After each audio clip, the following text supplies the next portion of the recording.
Confined within the walls of a South African jail, the young lawyer from India found no reason to complain. Some say that jail is a palace. Others look upon it as a beautiful garden. Some others hold that through the jail gates we shall pass from our present bondage to freedom. The year was 1907.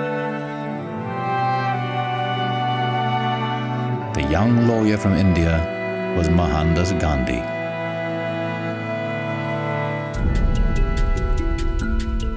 Gandhi led his fellow Indians in a non-violent struggle against racial oppression for 8 years. They marched into forbidden territory. They burned their registration papers. They expected to be arrested, and they were not disappointed. Gandhi said, "Non-violent refusal to cooperate with injustice is the way to defeat it." He gave his non-violent weapon a name, Satyagraha, holding to truth.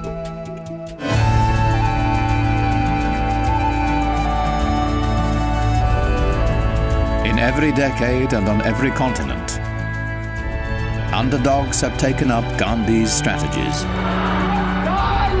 to fight for their rights and freedom. Non-violence means fighting back, but you're fighting back with other weapons. The power that Gandhi discovered changed the 20th century.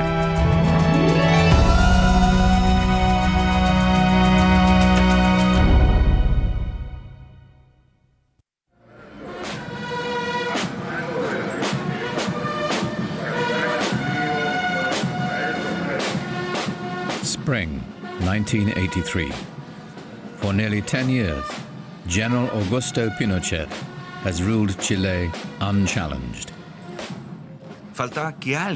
We needed someone to dare to say to the dictator that he was a dictator, and to say that the dictatorship was a dictatorship, and confront it on its own turf. Not on the turf of arms, just to dare to tell them that what we had in Chile was wrong and that it had to be changed.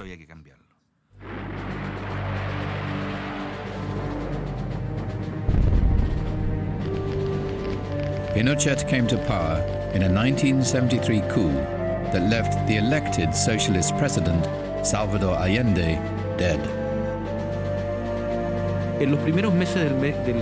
During the first months of the military regime, the number of people detained in prisons reached more than 40,000. At least 3,000 individuals were assassinated, executed, or their bodies disappeared forever. Ruthlessly eliminating any challenge to his authority, Pinochet's rule cast fear into every corner of Chilean life.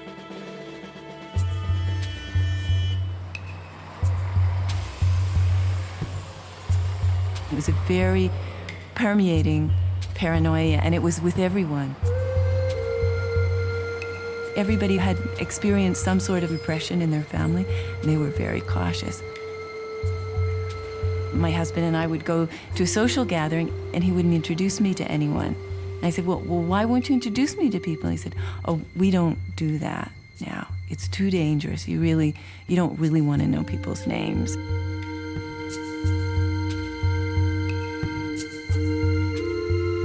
Fear, terror. If you have people afraid, you can control them. And Pinochet, if something he will leave in history, he's the man of terror.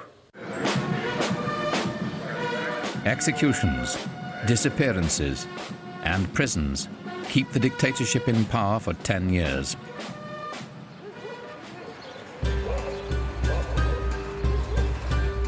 By 1983, a severe economic crisis has pushed unemployment to 30%.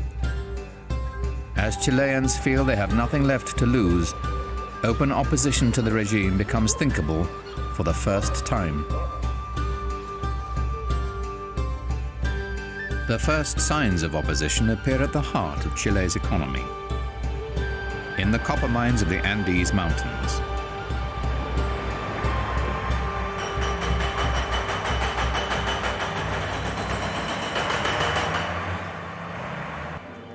Miners are amongst Chile's best paid workers in the country's largest and most lucrative export industry.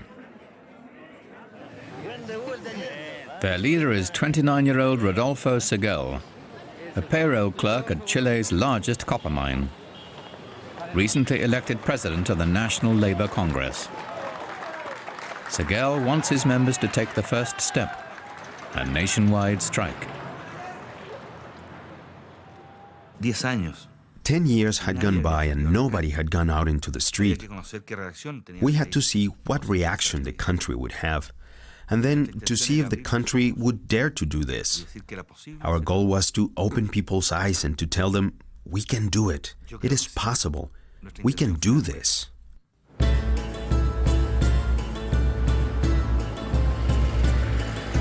A week before the strike is to begin, Pinochet's troops surround the copper mines. Seguel knows that there will be bloodshed if the strike goes forward. They change their plans. Instead of a strike, they proclaim a national day of protest. With only a few days to prepare, they must mobilize not just union members, but the whole population. I remember that morning. At the beginning, you didn't know if someone was walking slowly, driving his car slowly, or walking slowly on the sidewalk, because he was just taking a walk or because they were protesting. Until finally at noon, it was so obvious. It was so obvious that everything was slower. It was so evident that the city started to close down.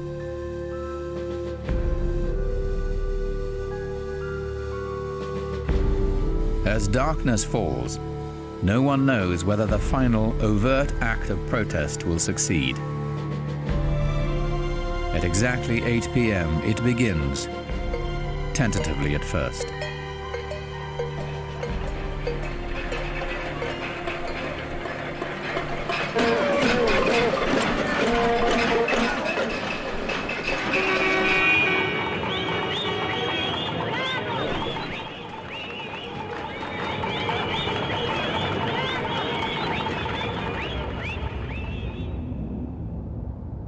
And the next day, there was a sense of sort of, what did you do last night? Did you see it? Oh yes, I was out banging my pots and pans with my neighbors. And so there was a real sense of complicity all of a sudden in a society where each human being had literally become a complete island. Y el día siguiente que termina la protesta, And the next day, when the protest finished, at the first meeting that we had, we decided to have a protest every month. And we did that during 9 or 10 months. Every month a protest. And that was chaos for the military regime, because we didn't protest with arms. That gave us more power.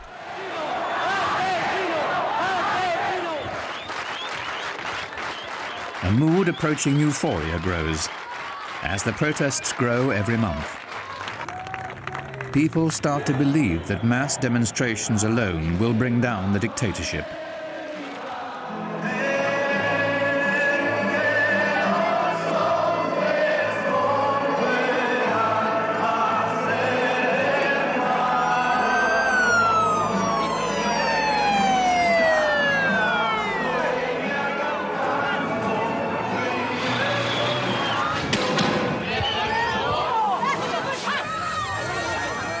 Mainstream opposition protests are strictly non-violent. Brutal police repression of the monthly demonstrations seems intended to intimidate, to stop the movement, but it has no effect.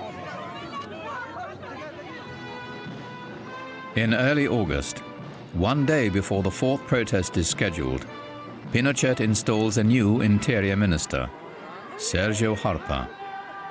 Harpa is instructed to begin a dialogue with the opposition. In a contradictory gesture on the same day, Pinochet deploys thousands of troops in the streets of the capital. An ominous prelude to the next day's demonstrations.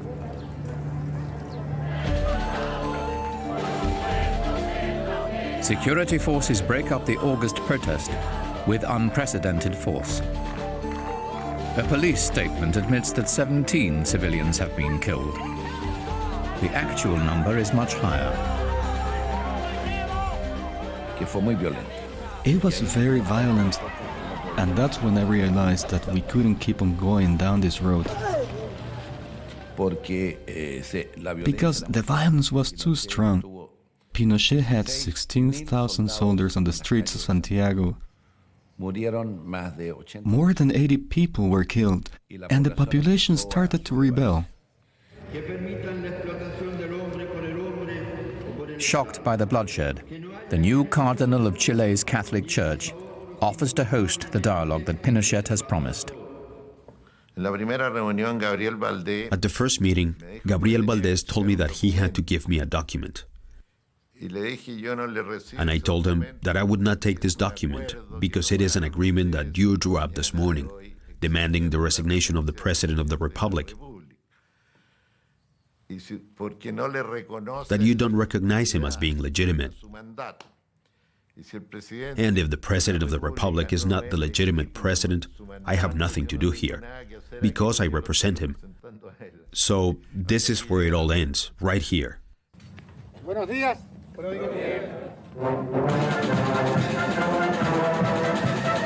As Pinochet celebrates his birthday in November, he has stopped Sergio Harpa's meetings with the opposition. Harpa's small concessions, limited political activity, the return of exiles, an end to book censorship were too much for the general. The dialogue is over. No hubo ningún resultado. No, there wasn't any result.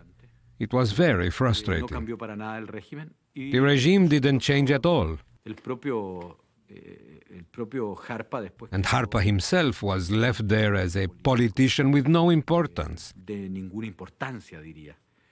In fact, the control of the government passed on to much harder hands. Opposition groups have been naive to think that Pinochet would negotiate an end to his own power. Protesters have not loosened the dictator's grip, but they have shown Pinochet they cannot be crushed by force, and they have opened up political space they will use to organize against him.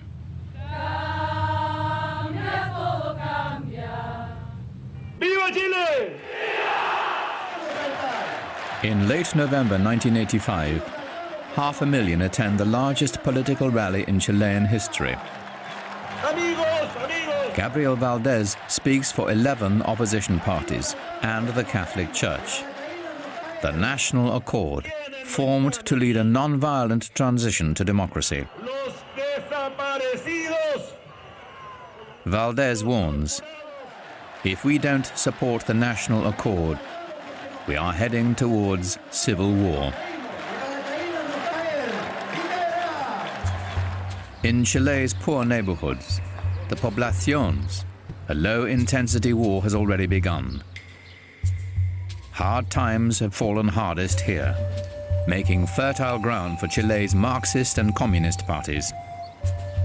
Not many have personally taken up arms, but the ideology of violent revolution is accepted. The regime sees the poblaciones as enemy territory.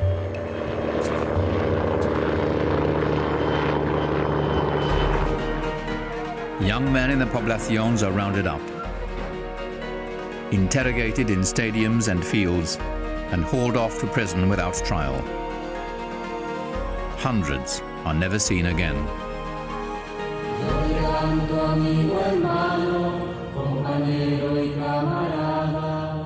Pinochet's human rights abuses have drawn the normally conservative Catholic Church into the conflict. Though the clergy takes no political position, the church protests against the torture, killings, and disappearances, and preaches non-violent methods. If you use violence, then you have to have the force to defend yourself. Whatever you impose through violence, you have to defend through violence. That's why we think that violence is the strength of the weak, because they don't have arguments, they don't have moral authority. So whatever you achieve through violence, you have to defend through violence.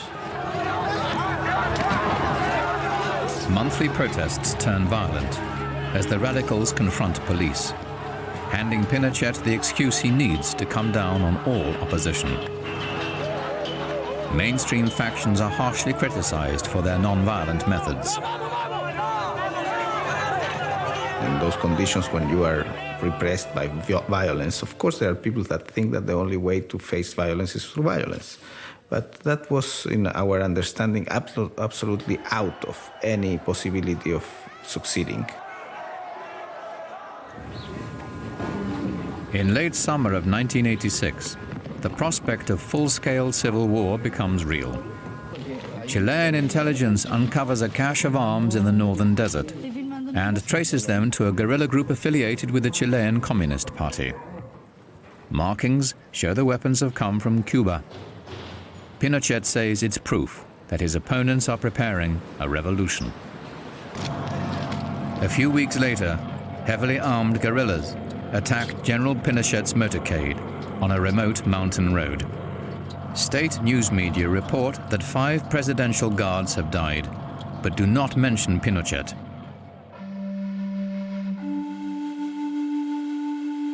Four hours later, the dictator appears on television to describe the attack.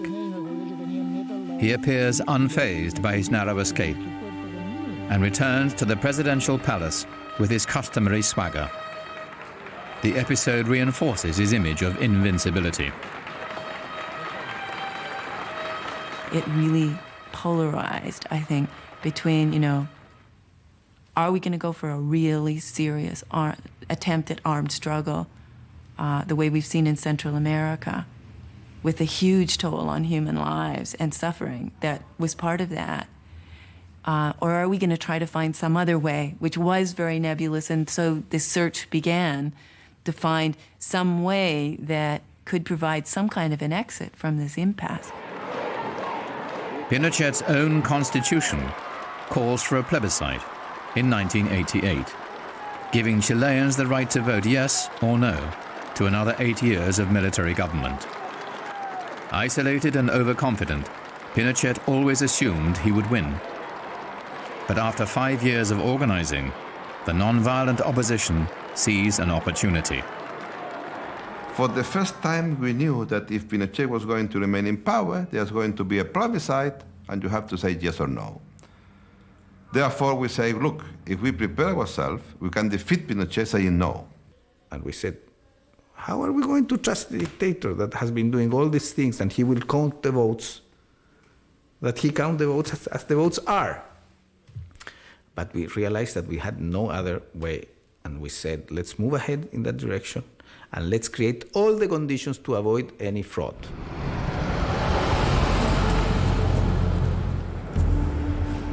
Thousands of volunteers take to the countryside in a door-to-door campaign to convince Chileans that they can vote no without fear of reprisal, and that the results will not be rigged. They are greeted with suspicion and skepticism. To create the appearance of a fair vote, Pinochet and the generals write new election laws. Any opposition party that can collect 35,000 signatures will be allowed to have poll watchers, a critical factor to prevent vote fraud, and be given 15 minutes of television time every night for 4 weeks before the voting. And I said, look, if you register, I'm going to be on TV.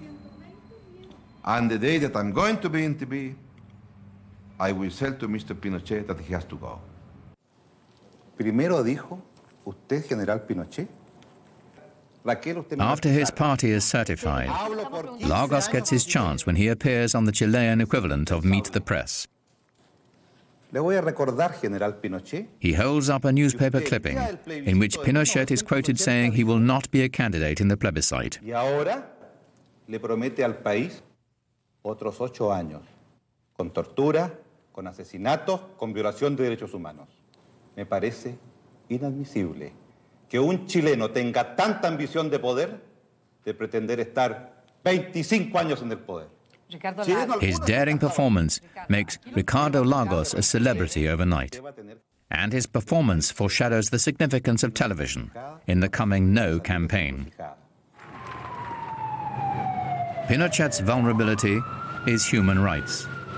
The No campaign plans television spots to emphasize torture, death, and prison. But US political consultants advise them that dwelling on the fears of the past would be a turnoff.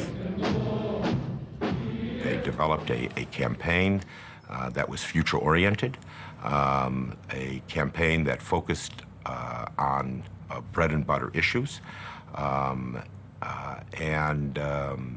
it was a campaign that ultimately caught the Pinochet regime and the supporters of the yes vote by complete surprise when it was aired on the first night in that last 30 days of the campaign.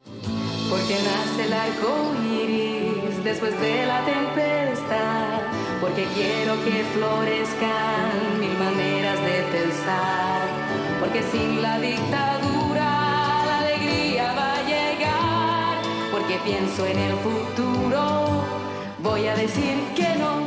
That no, what was meaning yes to democracy was meaning yes to more social justice and not no to injustice.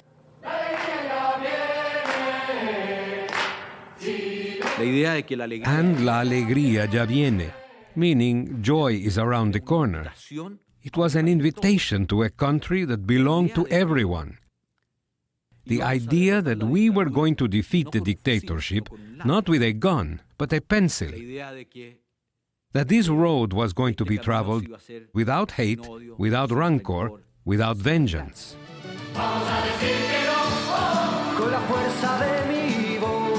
On television, the No campaign is a sensation. Images of a bright future without Pinochet. The TV spots earn credibility with skeptical viewers, with compelling references to the suffering inflicted by the dictatorship. People used to rush home to watch those spots. I used to rush home to watch those spots. It was like, 15 minutes where, they use real words to say real things, Torture is torture, and it happened here. And after all these years of denial, there it was for the first time on television. Poverty exists. Buenos días, don Aníbal. Deme 2 marraquetas. Little old ladies don't even have enough money in their purses to buy a tea bag for their afternoon tea. Voy a llevarte también. ¿Cómo no? 2 bolsitas.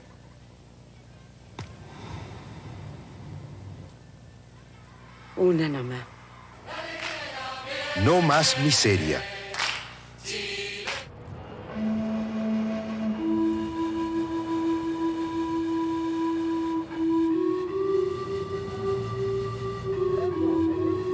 La información de este minuto para el diario de Cooperativa dice que a muy pocas horas de que se inicie el plebiscito en Chile,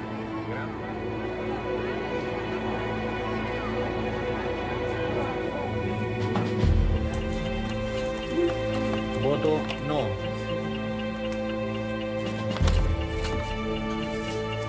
No.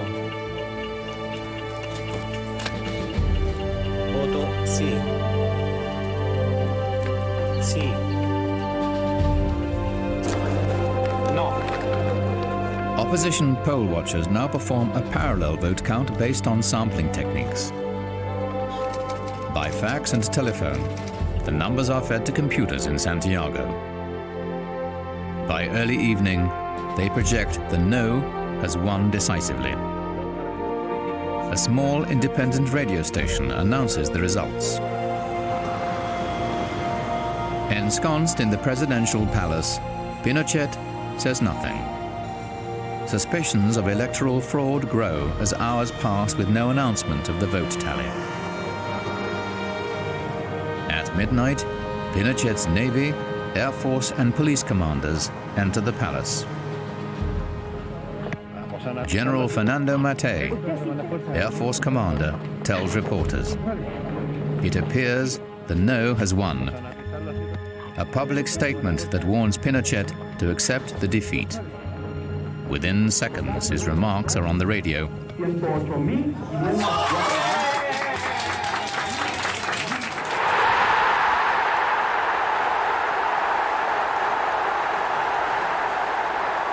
The great strength was that it did really come from ordinary, extraordinary people. And they really did put their lives on the line, and they really did come out, and they really were willing to take a stand.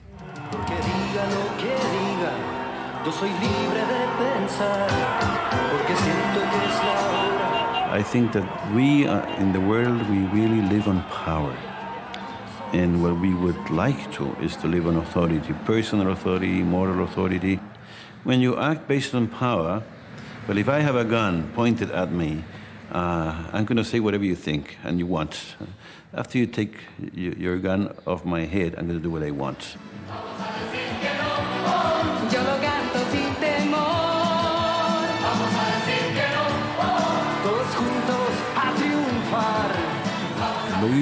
How people lived that moment. And they lived it without hatred, convinced that they had been the participants, the actors. Here there was no charismatic leader, no guerrilla, no vanguard that would say, I did this. The sense in Chile that night was that they had done it themselves. How many? 7 million.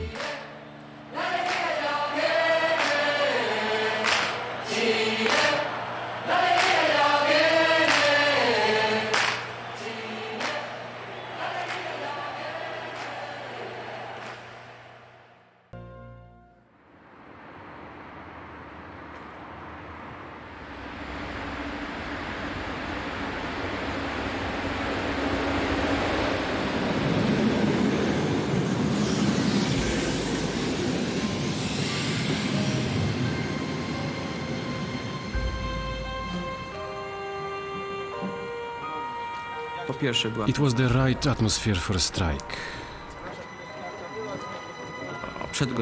Before 6 a.m. we started distributing the leaflets. At any moment, I could have been stopped and arrested. So, obviously, I was afraid. Workers at the Lenin shipyard in Gdansk are angry enough to strike. Angry at recent price increases and the firing of a popular co-worker. But only a few realize their strike will pit them against the full force of the communist government in Poland.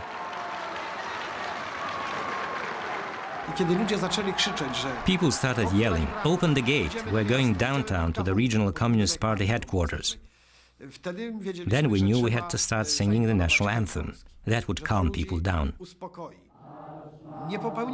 We're not going to make the mistake of 1970, when we went into the streets and tanks rolled over us. Every worker in Poland knows the story of December 1970. Strikers left the shipyard and marched on Communist Party headquarters. 6 were killed and 300 injured. They learned the futility of taking on armed troops in the street. One of them was a 27-year-old shipyard electrician named Lech Wałęsa.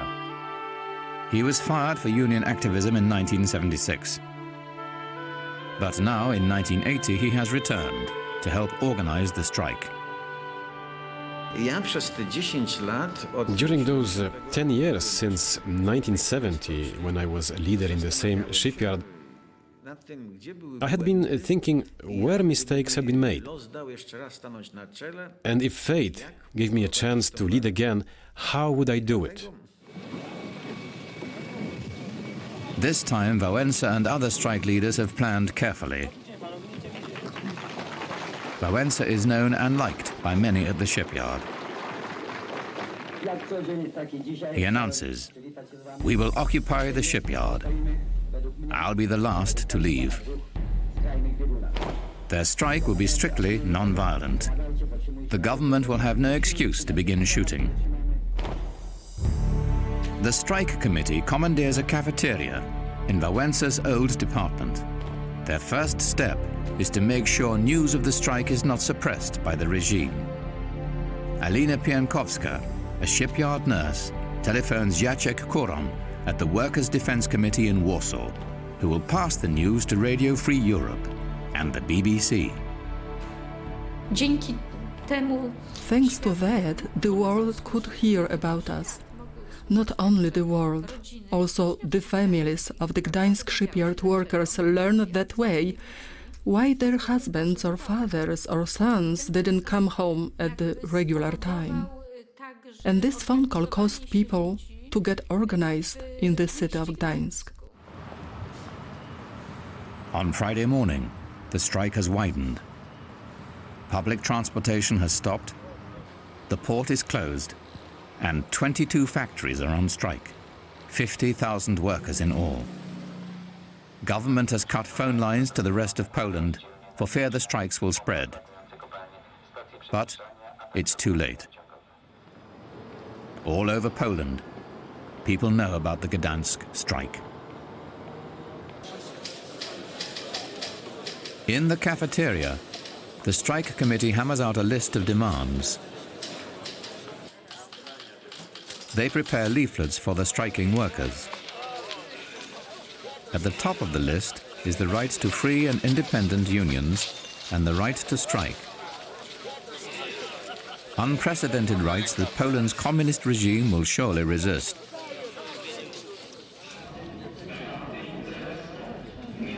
On Saturday, the shipyard director has received orders from his Communist Party superiors and is ready to begin negotiating. The shipyard offers generous wage increases and better working conditions, everything but independent unions. But when the vote is taken, management has packed the committee with party officials. The terms are accepted, and workers begin going home. As thousands head for the gate, Anna Valentinovic, recently fired but now reinstated by the strike agreement, reminds them that their settlement has abandoned other workers who have joined the strike. What about those who supported us? There were 40 factories. What about these people? I felt ashamed and hopeless. What should we do? Alina Piankowska, the nurse, runs to the main gate and tries to stop the workers. A small crowd gathers to listen as she pleads with them to stay.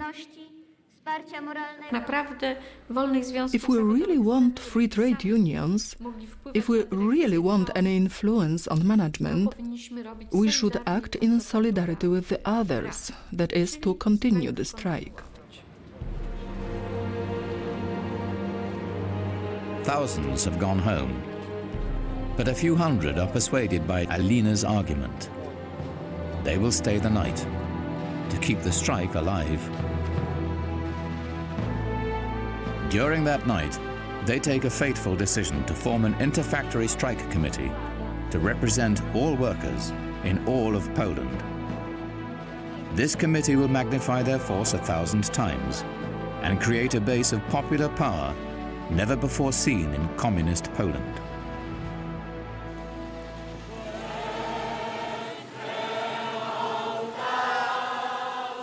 On Sunday morning, workers improvise a Catholic Mass inside the main gate. Thousands of townspeople gather outside.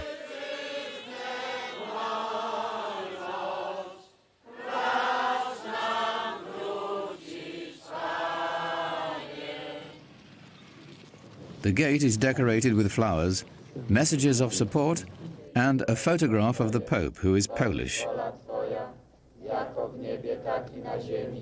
It's an unexpected show of support for the strikers.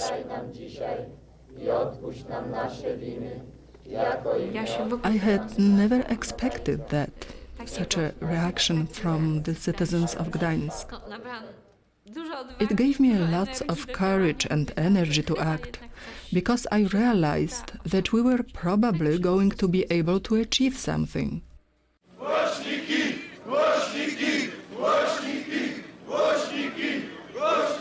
The Inter-Factory Strike Committee has published 21 demands, a document that has galvanized workers in other cities. One of them is a 27-year-old electrician at a tractor factory near Warsaw, Zbigniew Bujak. Suddenly we learned about the strike in Gdansk. We read the 21 demands. And as we say in Poland, we felt, literally speaking, like we caught God by the arm.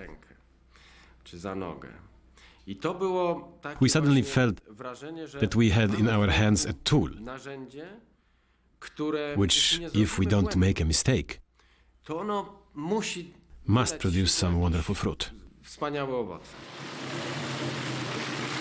In Gdansk, the strikers who spent the weekend inside the shipyard have been rewarded. 15,000 workers now return and rejoin the strike. The Inter-Factory Strike Committee waits for a response to the 21 demands. While they wait, more factories join the strike. They steadily gain leverage over a system that has never permitted the existence of a power separate from the Communist Party.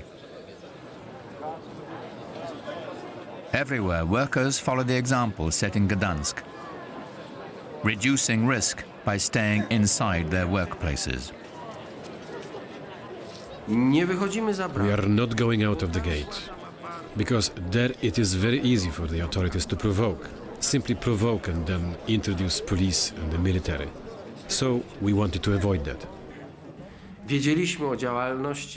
We knew about the activities of Gandhi, for example, or what Martin Luther King did.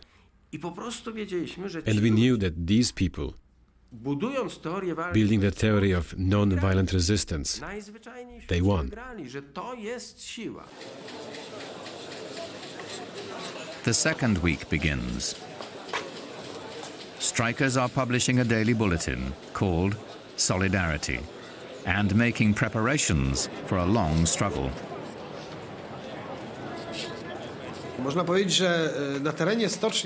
Well, you could say that inside the shipyard there was a second government of Poland.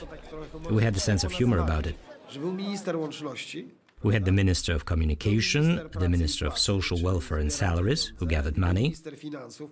There was a Minister of Finance, who kept the money we gathered from various companies that were coming here. There was a Minister of Security, who was responsible for all the security guards, defense of the fences, and the food. Everything worked like clockwork, like a Swiss watch. Their patience has given them strength. By the 9th day, the Inter-Factory Strike Committee speaks for nearly 500,000 workers in 370 factories in every industry and region of Poland.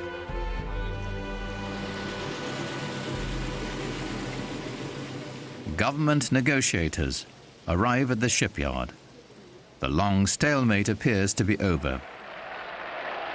Jerzy Kolodziejski, provincial governor of Gdansk, was on the negotiating team. Some people were clapping, happy that here is the authorities, the province governor, entering the shipyard, starting the negotiations. Others were swearing, booing, calling me names. I had no doubt I was going to be the sacrificial lamb. Workers demand that all discussions be broadcast over shipyard loudspeakers. Polish news media must be allowed to cover the strike and talks. The government has come to the bargaining table after 10 days of stalling. It all backfired.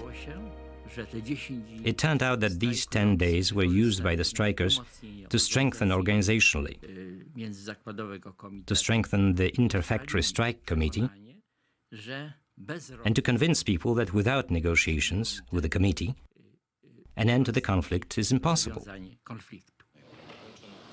Mieczysław Jagielski, Poland's first deputy prime minister faces Lech Wałęsa, a 37-year-old electrician. Jagielski is accustomed to microphones and cameras. Wałęsa describes himself as a simple worker, following his heart.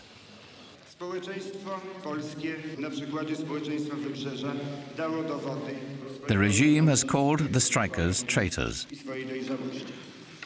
Now the deputy prime minister has been sent to negotiate with them. The strike committee is cautious, knowing that if they push too hard, the game will be lost, and that Soviet military intervention is a real possibility. Negotiators for the workers are in no hurry. Having seized the initiative, they go word by word over the language dealing with independent unions, brushing aside the government's eagerness to move on to other issues. Punkt po punkcie, po parę godzin każdy następny redagowali. Albo, że tak powiem, przyjmujemy to, co powiedziałem i przystępujemy do realizacji. Panie premierze, naprawdę to już nie jest dużo pracy w tych najważniejszych punktach. Te inne polecą dość szybko, dlatego też proponuję, tyle czekaliśmy, sobota jest, niedziela jeszcze przepracujemy i zrobimy, będziemy mieli na piśmie, pan premier przyjedzie. The tactics of the strikers were this. We have to get agreement for free trade unions. All the rest will follow. Wałęsa said, Mr. Prime Minister, let's not talk about these things. These are details. What we have to have is free trade unions. Coś nie dogadać się w czymś. My chcemy, jeśli to wszystko dobrze pójdzie... During nearly 2 weeks of talks, Wałęsa reports regularly to the rank and file. He seeks consensus with an openness unheard of in Poland's official unions. Worker solidarity is not lost on their adversaries. No previous strike was carried out under so decisively, with such will of victory and such consolidation. The conviction that we have to leave this room victorious. It was the conviction not only of the inter-factory strike committee, but of all the workers who surrounded us, and the dozens of thousands of people who surrounded the shipyard. All this had its effect. It softened us. Frankly speaking, it did. Idle factories create pressures that benefit the strikers. In Gdansk, valuable machinery and unfinished ships are being held hostage. Increasingly desperate to resume production, the regime gradually accepts an accommodation. On Sunday, August 31st, an agreement is ready to sign. They have won pay raises, a 5-day work week, relaxed press censorship, free trade unions, and the right to strike.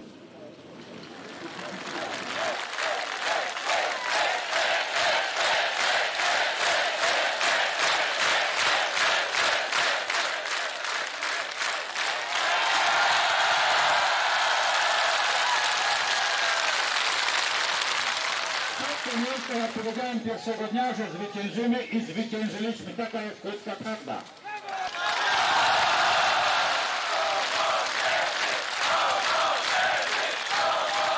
Jednocześnie jakby widząc jak podpisywane. Seeing these accords being signed, we immediately realized that this is the first stage, and it is only now that the real race against time, against the clock begins for us.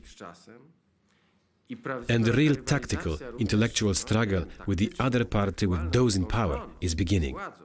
Because it was obvious to us that they were signing the accords, but they will immediately want to break them.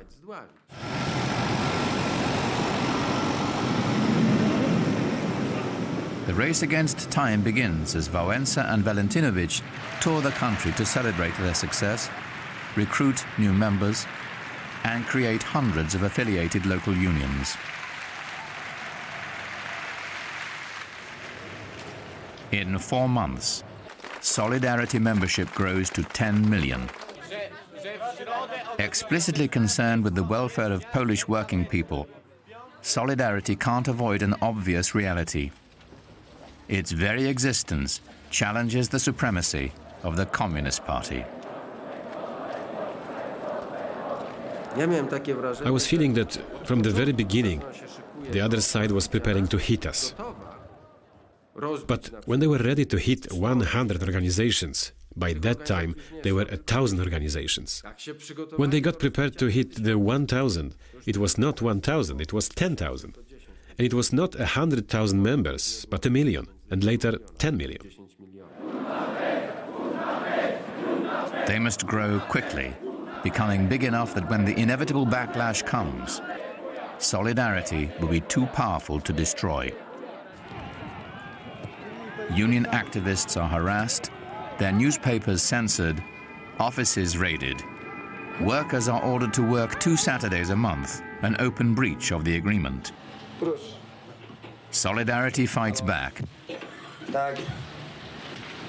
Wydaje mi się, że w poniedziałek postawię cały kraj na nogi. Zrobię strajk. Pan tak przekaże to. Ja mam dość żartów i podjazdów. Panie wojewu, pan dobrze wie. Więc pan przekaże rządowi, że w poniedziałek prawdopodobnie dam rozkaz do strajku generalnego. Dziękuję. Trochę demokracji, trochę wolności osobistej. Przez każdych ludzi. O, nie dam rady. Nie tak bardzo trudno. Niekulturalnie tego, ale nie mogę. A year after it was founded, the union re-elects Wałęsa as president. Lech Wałęsa. But Solidarity's open democratic structure makes it vulnerable to its own extremists and to infiltrators. There were some agents, you can hear them on the tapes even now, who were pouring oil on the flames, saying, to make a demonstration in Warsaw, gather 100,000, 200,000 people, and then hand-to-hand fighting.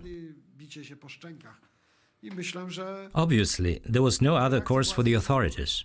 Either give up power and start democratic elections, or tanks and put us in prison. On the night of December the 11th, 1981, communist authorities raid a conference of Solidarity's national leaders.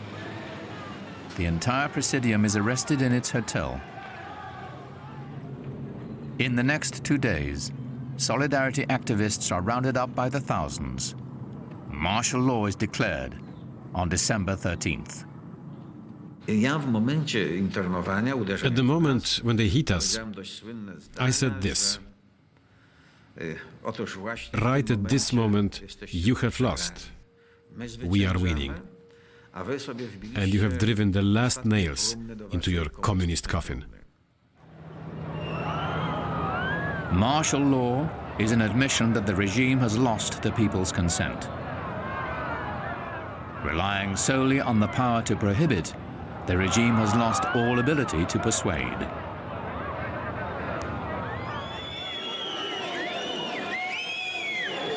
Though the union is banned, popular support for it is undiminished. Solidarity becomes a non-violent resistance movement, infused with a sense of Polish patriotism.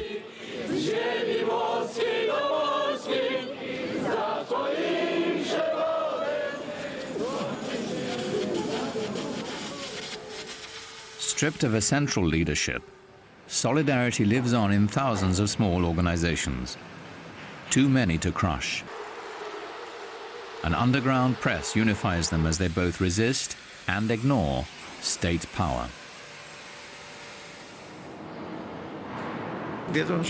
I knew this was my method to fight. I am not afraid of you. You can lock me up, you can kill me, but you cannot defeat me. So the struggle will continue.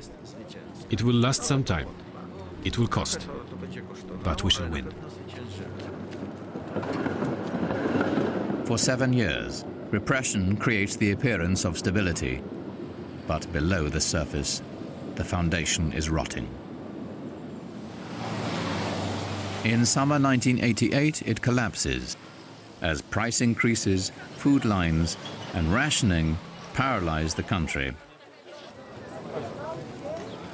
A new wave of strikes is beyond the government's ability to control.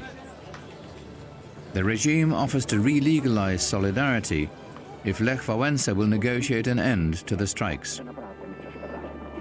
Within 3 days, the country is back at work. Solidarity has proven itself a capable and responsible force. In February 1989, Solidarity, the government, the party and the church begin roundtable talks on Poland's future. After 2 months of negotiations, they agree on free unions, a free press, and parliamentary elections. In a 2-month campaign, Solidarity candidates are popular, but no one expects them to dislodge the Communist Party.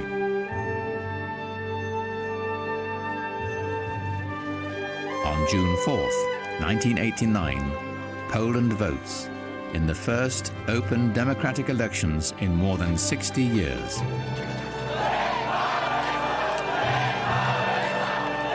That night, in the square outside Lech Wałęsa's apartment, the victory is celebrated.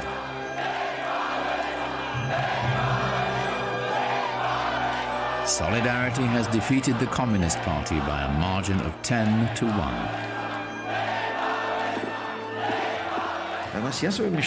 If they just opened a small crack in these doors to freedom, I'd put my working class boot in those doors, and they won't close them.